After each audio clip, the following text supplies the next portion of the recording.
بسم الله الرحمن الرحيم كسو دواده dhageystayaasha qiimaha iyo qaayaha mudanow radio xariirad oo aad ka dhageysataan barta internetka aan ku leeyahay xariiradnews.com dhageystayaal haddaba waxaan maanta inahaynaa waraysi aanu la yeelanay wakiilka guud ee u fadhiya xisbiga mucaaradka jamhuuriyadda Djibouti UDG wadamada Yurub Master Ahmed Rayaale waraysigaas ayaa wuxuu u dhacay sida tan وانا ما كنتين وانا اللي واحد رأيني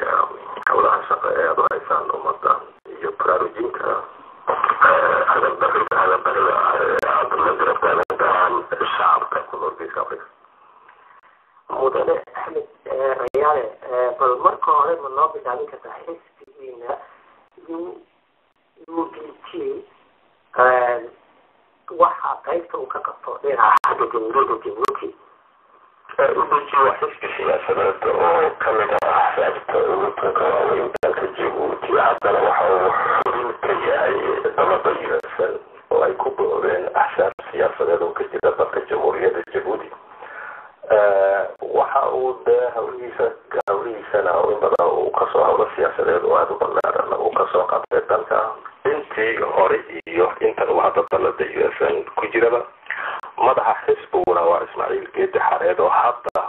ka madaxa baarlamaankii ay ummaddu soo dooratay ee ay ugu codeeyeen tirada aqlabiyadda tan iyo 22 bishii labaad ee sanadkan taariikhda xisbigaasi aad ayay u ballaaran tahay ummadda reer Djibouti iyo cid kasta oo siyaasadda Djibouti u dhuun darooshana waxaan ogahay inay warkaas mudane Axmed waxa jiray baryahan dhaweeyta mucaaradka iyo maxaafidka wada hadallo iyo dhaxtaali laga waday waxa xiran dad maxay siyaasadda aqoonka u xiran oo maxaafidku ku soo yeedayay inay qalalaasay ay wadanka u horseedeen maxaad kala socotaa arrimahaas halkay marayaan xabsiga inta ku jirta iyo dhibaatada ka jirta hadda منطقة جيبوتي. وللسنة أنا أقول لها عشان الحرية تلك جيبوتي كجت جمهورية جيبوتي ما همد وياه الدو بلا منطقة ومثل بلا منطقة كشغال بقول تطبيع تطبيعات كأول قيسي كتاع مجال باريس. waxaas ummadda reer Djibouti cadaalad xumidii waaga alkumatay waxa ay hoos u soo dhaadhacday oo waxay gaadhay meesha ay had maanta marayso sababta inay ugu jiraan culumadii dalka jeel sababta in shacabkii reer Djibouti ay la ildafaadaan haraad koronto la'aan iyo nolol xumida aad arkaysaan xitaa qof walba oo maskaxda ka nabad qaba uu dareemayo dhibta shacabka Djibouti haysata taas waxaa keenaysa oo wuxuu cadaalad xumida ka jirta ee aadka u baahsan ee ay ka mas'uul ka yihiin kooxda yar ee dalka jamhuuriyadda Djibouti maamusho dal haddii cadaaladdu ay geed ku laalanto waxaad dareemi kartaan amba cid kastiba ay ogaan kartaa inuu dadka dalkaasi ay la ildaraan doonaan dhibaato walba wax kasta oo dalkaa ka jiro maamul xumida kooxda yare dalka maamusha ay ummadda ku haysa ayaa horta hormuudka waxaad ugu sheegay culamadii dalka wada ogtiin waa xiran yihiin dad kaloo badan oo u dhashay dalka jamhuuriyadda jabuutina way xiran yihiin waxay u xiran yihiin arrimo siyaasadeed arrimaha siyaasadeed oo ay kula safteen xilligii ay bahwadaagta noqotay dalada USN si ay uga badbaadisa kooxda yar qof walba oo lagu tuumo amba lagu dareemo amba la arko in USN la dhalyahay waxaa soo gaaraya tacadiyad aada u tiro badan oo dhibaato badan shaqooyinkii oo laga eriyo xuquuqdii qofka wadaniga ahaa oo meel lagaga dhaco oo waan wada ognahay xitaa in aada maqasheen baa filaa in qaar kamida dad kamid ah in waraaqado laga qaaday waxaas baayo yaa dee horta hormood waa waad ogtiin inay culumadii xiran yihiin culumadu dee waagii hore ay dee systemka u shaqabatoo jireen ama ay systemka wax ka sheegi jirin dee waxay ahayd dad la ammaano maanta kolkii ay cadaaladii ka hadleen dhibta ummadda haysata ka hadleena waxay noqdeen kuwa ummadda gaar loo takoore oo waa kuwa jeelka aan arkayna ku jiro waana de wax jira oo haddaan kaa dhex galo xagga dhinaca waxaad ka dhawaajisay qaar ayaa laga qaaday waraaqadaha bal ma shaacin kartaa kuwa waraaqadaha laga qaaday ma ay siyaasadda inay ka mid yihiin xisbiyada macaarifka ka mid yihiin ma liidharaa maxay yihiin ma loo bilaabin kartaa waxa aan nagu soo gaaray wararkaan helayno laba odhanin shaksigaasi xisbi ayuu ku jira waxaase lagu dareemay amba laga uriyey in uu dalada USN niyad ahaan uu la saftay arrimaha caynka ah oo laga uriyey ayaa la sheegaya in wardax looga qaaday dad waxaad dareemi kartaan maamul qof wadani ah waraaqihii ka qaadaya waxa oo leh waraaqihii waa kaa qaadaya waxyaala adduunyada ka jira maaha waxaada systemka ay xooga isaga haysa dadka uun iska samaystay waxaase aan lagu maqala ninkaasi in laga uriyo ama laga dareemo inuu mucaaradka waxaa uriyo aragti ahaan arrimaha awgeed ayuu bartilmaameed noqday in looga qaado jinsiyadii dalka u dhashay marka ninka waraqadaha laga qaaday waxaad leedahay wuxuu ka mid yahay taageerayaasha xisbiga USN sidaa daraadeed dalada USN sidaa daraadeed waana laga dhex arkay sidaasaana looga qaaday warqadaha okay axmed haddaan dhinaca kale u qaado xagga horumarka wadanka dalka iyo dhibaatada wadanka ka jirta waxaa lagu eedeeyaa labada xisbiba muxaafidka iyo mucaaradka in ay labaduba ay yihiin kuwo jeedkooda u hadla inta badan mucaaradka waxaa lagu eedeeyaa in iminka ay ka siman yihiin in ay madaxweynaha kursi ka tuuraan laakiin ayna wadanin qorshe ay wadanka ku hogaamiyaan bal eedeymahaas oo badan oo lagu soo jeediyo maxaad ka oran lahayd fikirka caynka waxaa afaafiyo aan ognahay dadka tirsan xisbiga iyo talada iyo oo iyaku oo faafiyo wax dhaleecayo amba wasakaynayo amba dhibku ah dalada USN isaad ogtihiin dalka jamhuuriyadda jabuuti hal xisbi baa 17 soo maamulayay dalkaasi awood buu ku maamulayay tan iyo waagii ay bilaabatay 29 axsaabta tirada badan ay dalka ka bilaabatay tan iyo waaga baartiyaashii madaxa banaane waxay la kulmayeen tacadiyo la xidhayo madaxdii axsaabta mucaaradka taageerayaasha axsaabta mucaaradka shaqooyinka laga eriyo taageerayaasha axsaabta mucaaradka ama madaxdii dalada mucaaradka oo loo diiday inay dalku ka shaqeeyaan inay ganacsi madax banaan ka furtaan madaxda mucaaradku dad sidaas soo maray weyiin u soo dhabar adayga dhib weyiin wax dhaqaalo ah oo ay gacanta ku hayaan oo ay wax ku horumarin karayaan horta ma jirto iyaka ayaa tacadiyo badan oo xuquuqda bini-aadanka ka danaha loo geysanayo wax laakiin wuxuu afkaaraha nooca ah waa naqaanaa dadka fuliyo dalada USN waxaabay tahay waa robin weyn dalada USN hadday dhalatay hadday kalkay dhalatay dadkeedii hanaagsan ee dhibaatada ay la kulmayso waad arkaysiin oo waa wax muuqda weeye programyaasha dalada USN ay leedahay waxay ka kooban tahay 8 axsaab badan bay ka kooban tahay 7 xisbi hadday ka kooban tahay USN xisbi kasta oo ku jira USN wuxuu leeyahay program siyaasadeed idejeedana kala hadlaya haddaad u fiirsataan programkeega programka siyaasadeed uu leeyahay waa wax qoran meel ku qoran cid walba oo daneynaysa inay aragtana ay arki karto dadkiina la moodaa in wixii afka looga sheega una iska aaminaan oo iyagoo waxba aanan baadi doonin wixii lagu guro un marka aaminsan ay aaminaan waxaase u sheegaynaa shacabka Djibouti inay horta wax faham tagaan ay arkaan waxa la sheegaya ay horta u shaqayso UNP ay faafinaysa inay dagoogaan la gelin waxaase ku sheegay su-aasha ay weydiisataa dib ugu soo noqda xisbi kasta oo ka jira dalada US wuxuu leeyahay program siyaasadeed oo u diyaariyey inuu dadkiisa iyo dadkiisa u hogaamiyo waxaa kale hadda aad weydiinaysi waxaan u aragnaa halala iska dhaliil dhaleecayn uune ee waxaan waxba ka jirin haddaan dhinaca kale eegno haddii uu afhayeenka iminka xisbiga USN ee dalada dab haddii uu ku guuleysto ama aad ku guuleysatiin rajo intay leeg baad ka qabtaa inuu waddanka hogaamin karo waxaan ka qabaa rajo 100% daahir axmed faarax waa siyaasi luga caddaa in badan kasoo shaqeeya saaxadda siyaasadeed ee dalka jamhuuriyadda Djibouti aragti siyaasadeed oo aada u ballaaran leh waxaan aaminsanahay inuu hogaamin karo dalka iyo ummadkiisaba inuu hogaamin karo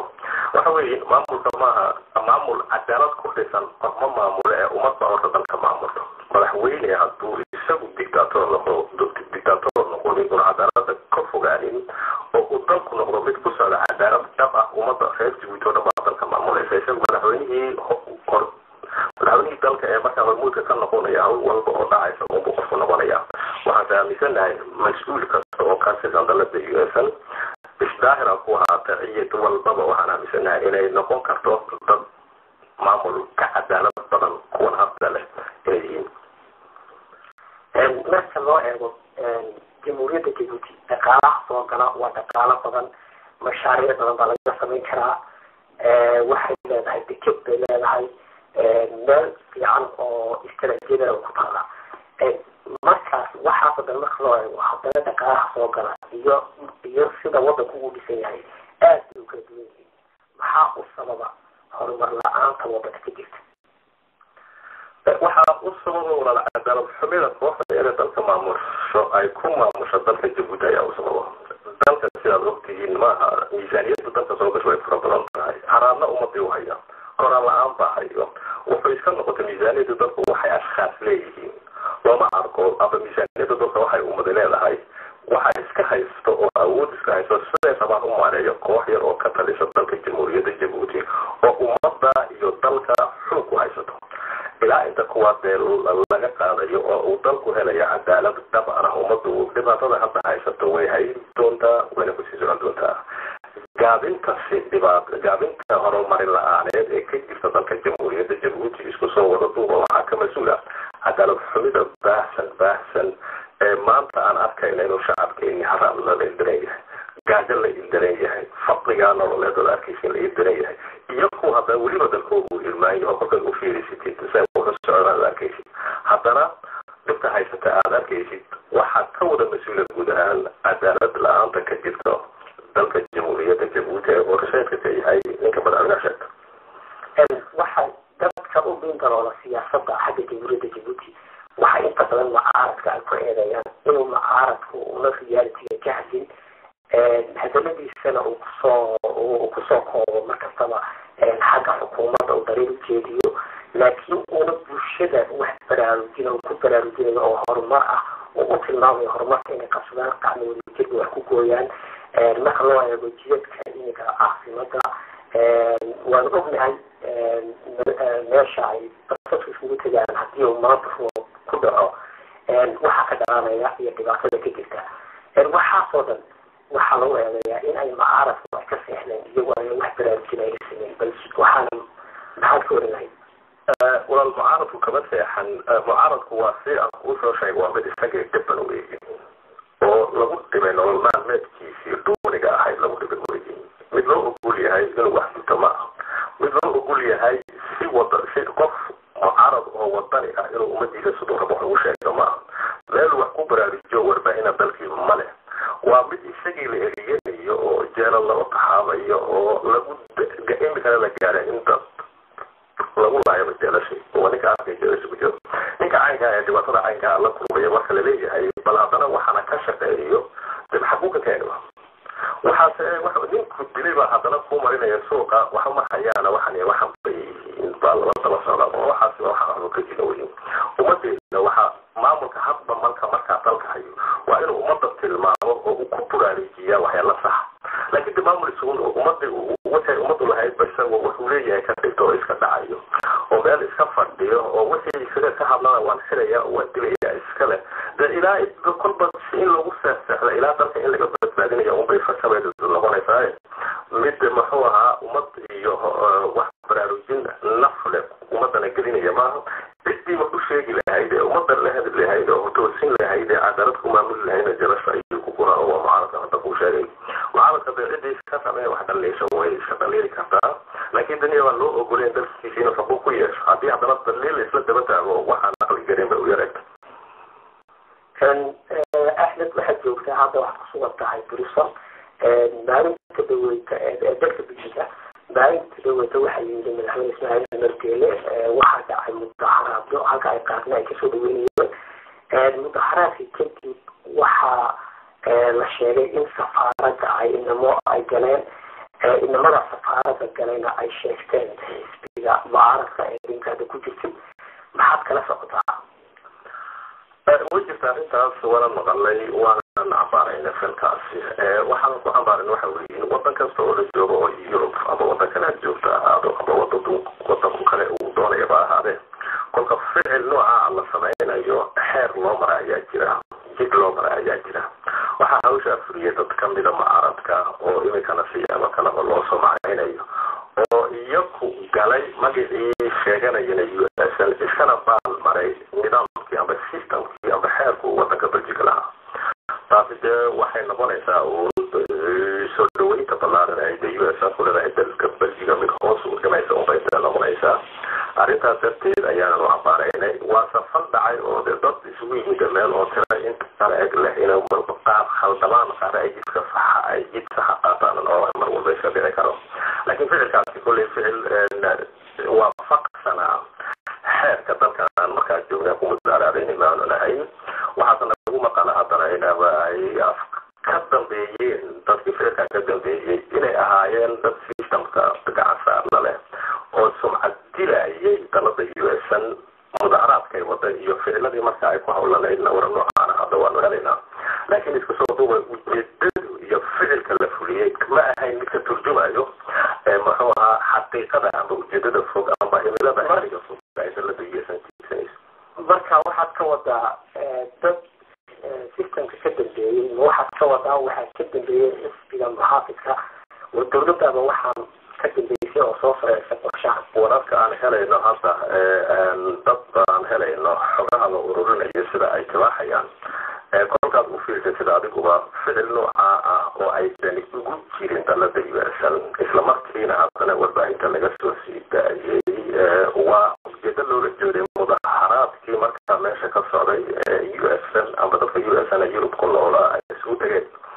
mid lagu sumcad dilaayo hayaha markaa dad badan ay u sawirteen marka waxaa loo arkay amba dad badan oo ummadii markaa isugu timida meesha ay u arkayaan mid aanan ka turjumayn xaqiiqadii dhabta ahayd ee dadku isku qayladaysadeen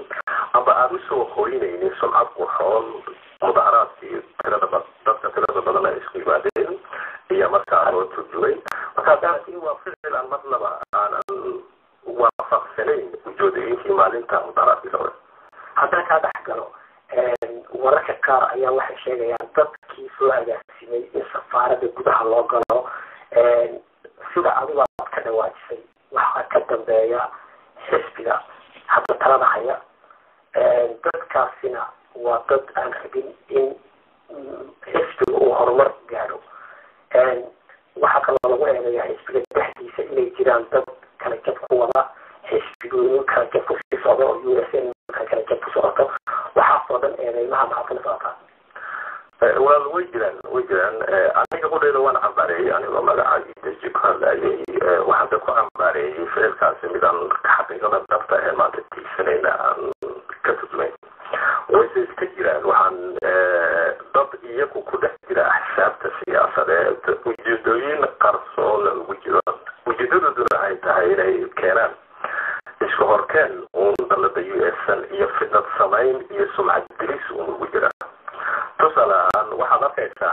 markii aan la kulmay warqaar waxa saqabayna aan leenahay waxa la sameeyo saafay ku qurux badan tahay sida loo qato wixii markaa danta guud umada wax ka baalmarsan marinayo way jiraan waxa uu sheegay umada reer Djibouti waxay la dhacaynka waxay ka kortay dalada USN hadda waxay fahamsan tahay weeyeen dadka reer Djibouti waxa hadda la wada aragtida siyaasadeed ee systemku uu leeyahay iyo qaab dhaqankiisa soo jireenka muddada ee dadka reer Djibouti inay fahmeen oo qof kasta la socdo muwaafaqadaha siyaasadeed ee dadka mucaaradka lagu soo dhaxdalsanayo ee lagu rabo in lagu kala jijiyo taas waxaan u maleynayaa ummadda reer Djibouti hadda inay si qurxoon la socdo waxaan lagu sheegaynaa waxaa soo jirta siyaasado kale oo taa ka sarreeyo oo iyagu ishuwan oo la rabo in dad la isaga hor keeno si buuq badan ugu dhasho taasna dee ma ahayn wax hadda si fudud uga suurtagali karo inuu ka dhex bilaabo dalada USN dadka siyaasadda inta badan gaagaya waxay idin xisbiga mucaaradka ay ku tilmaamaan sababta ugu hantii leeyahay hal mar inuu noqdo madaxweyne ama ay talada faraha ku dhigaan waxa weeyaan iska qabsi iyo kala baahsanaan iyo isku duubin la-aan dhexdooda markaas maxaad kala socotaa horta waxaad ogaataa tala waxaa lagu gaaraa codad weyaa lagu gaaraa oo aad cod ummadaada adkaysid dalada USN iyo xisaabta mucaaradeed cod dadweyne aada u ballaaran way heleen oo waxaa kugu markhaatiyaa doorashadii dhacdalay ilaa dadkii bishina dhaafta waxaase loo sheegay awood aada u ballaaran oo lagu muquuliyey codadkii ay heleen marka iyadoo taasi jirta haddii la yidhaaho isqabqabsiba wax u socon laayihiin wax israaci kara maaha way og tahay qof kastoo geeska afrika ku nool waa ogyahay dalada USN iyo madaxda leader of the USN inay heleen codkii ugu badnaa doorashadii waaga ayaa siistay shacabka reer Djibouti waa siistay shacabka reer Djibouti ayaa ku ammaanaystay ama mustaqbalkooda waa sidee loo awood sheegtay waa awood sheegasho uunbaa wax lagu muquulinayaane ma ahin meel bay gaari waayeen lama oran karo waxaan soo wada ognahay adiguna aad ogtahay qofka soo geeska afrikooda ku nool uu ogyahay in aynan suurta galin intuu systemkani uu sidoo u shaqaynayo hadduu ku sii wada shaqadiisa inay doorasho xol ah oo xalaal ah ay ka dhacayso dalka lama filaayo dadkuna waxay ku kala badiyaan in dee la ogolaado xorriyadda qowlka furfuraanta siyaasadeed ay xisaabtu leedahay iyo garsoor cadaalad ah oo dalka laga helo xisbi kasta iyo dalad kastana wixii ay xaq u leeyahay helaan taas baa dalkeena ka maqan saa darteed lama oran karo isqabqabsi ayaa sabab u ah USN waxa u gaadhay waa hadal aan sal iyo baarto aan lahayn baa kulli warka hadda iminka wararka soo baxay waxay sheegeen in madaxweyne Ismaaciil Madiine uu sameeyey xisbigaas oo uu ka dambeeyo si uu ugu soo noqdo mar labaad kursiga intee iyada ayaad kala socotaa anigu kulle xisbiga ma maqane laakiin madaxweyne Ismaaciil Cumar Geelle taliya intuu dastuurka wax ka bedelayba waa ninku talagalay ilaa inta uu ka dhimanayo awoodda dalka inuu fadhiyo hadda shacabkii baa dee diidan oo dee leh waa laynama maamuli karaysid oo waan dee ku diidnay shacabkii ay dee hormuud ka tahay dalada USN iyo Ismaaciil Cumar Geelle xoog iyo awoodii uu isku haysay isticmaalaya hadda ku loolamaya dalka jamhuuriyadda Djibouti laakiin Ismaaciil Cumar Geelle inuu go-aan gaaray uu weligii talada dalka kusii fadhiyo waagu dastuurka wax ka bedelay ayuu gaaray taana da qof kasta iyay haddaan u malayn annagu haddaan de USN oo kaashanaysa shacabkayga dee marnaba ma aqbalayno waxaana dee hormuud noogaa madaxda dalada USN hadda gudaha ku nool waana wax dee hubal ah ilaa xilligay doonaysa waa noqotee ummadda reer Djibouti himilada fog ay ku tiigsanayaan inay cadaalad ku helaan ay gaari doonaan haddaanu eegno xagga dhinaca saxaafadda jamhuuriyadda Djibouti waxa inta badan ay saxaafaddu waxay inta badan waxaa muquuriya xisbiga hadda talada haya haddii uu mucaaradku ku guuleysto rajo intee ileeg baad ka qabtaa in xorriyad laga dhigo xorriyadda qowlka waxaan anigu aaminsanahay xorriyatal qowlka iyo daladan iyo in la furfuro xorriyatal qowlka xorriyadda iyo furfurnaan siyaasadeed kulley inay hadda aan anaku ka fiicnaan doono systemka hadda meesha ka jira systemka ka jira waa mid communism sidiisa u dhaca communism qaab communism u dhaqma oo wax kastaba aniga uu yidhaa wax kastaba dowladdiina waxay tahay hal koox yar amba hal ashkhaas ay tahay wixii iyaka wax ka sheegana waa qof dabaaday wixii iyaka ammaanina waa qof aan dabaabin una qaabka nooca ah iyo sida hadda u dhisanahay ma filaya inay dowladda USN iyo taageerayaasheedu marnaba ay isku raaci doonaan waxaanse aaminsanahay in midtaa dhaanto oo ka irmaan in ay dowladda USN ummadda ku hogaamin doonto amba ku horgeli doonto haddaan xagga dhinaca wadamada jaarka waxa beridowta ka dhacay mudaharaadii rabshado iyo dhimasho keenay dhinaca xagga gobolka Salib iyo Awdal waxaa dhibaatada ka soo dhacday iyo abaaraha iyo dhibaatada hadda ay ku jiraan haba yaraatee labada xisbi mucaaradka iyo muxaafidka midna kama hadlin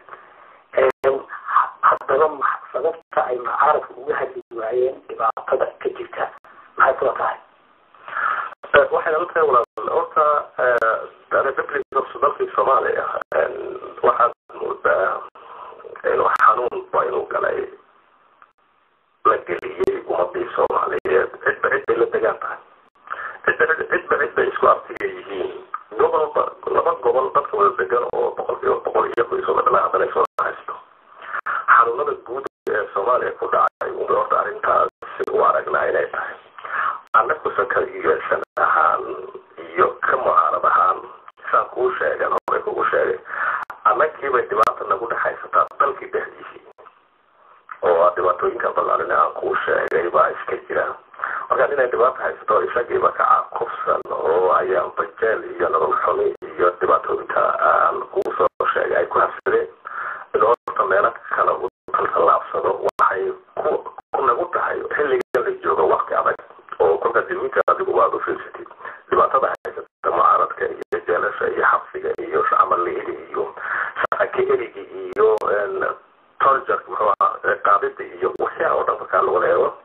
xaalado intaa ka baxsan inaan dee qalbigooda ayno allahayo dadka isku xasilay aan odhan ubritaalkaygu yahay saan u aaminsanahay